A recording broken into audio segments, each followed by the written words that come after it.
I just want to make a quick video of how to find an exhaust leak.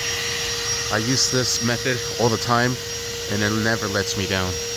This one is a dual exhaust system, so I do need to cover one of these sides up. I have a vice grip clamp with a little L-shaped piece of aluminum, kind of like this. This is just metal.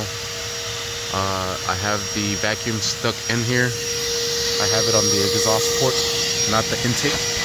That's the intake. This is the exhaust where it throws the air out. So there it's throwing all the air out. Here I can find one of the holes, but that just comes factory like that. Here's a gasket. This one's leaking right here. This gasket needs to be replaced. You come down the line, you can feel the air where it's escaping. The air is escaping just a tiny bit from this little clamp here. Hardly nothing. And you can hear air escaping from the exhaust manifold gasket. That's by the exhaust manifold. This is the catalytic converter. On this side, it's quiet. Can't hear nothing. On this side, you can hear the air gushing out.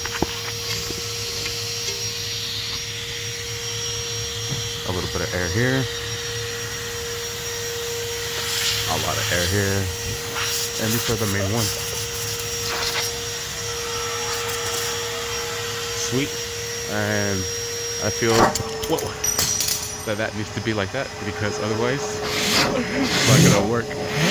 That's how much pressure that thing holds up. It holds a lot of pressure. So that's just my quick method of how to find an exhaust leak. Trying to find that metal clamp, and there it is. It's just to hold the rag into place, just like so. Same thing on this side, and there you have it. And that is a great example of how to find an exhaust leak. Thank you for watching. Please like, subscribe.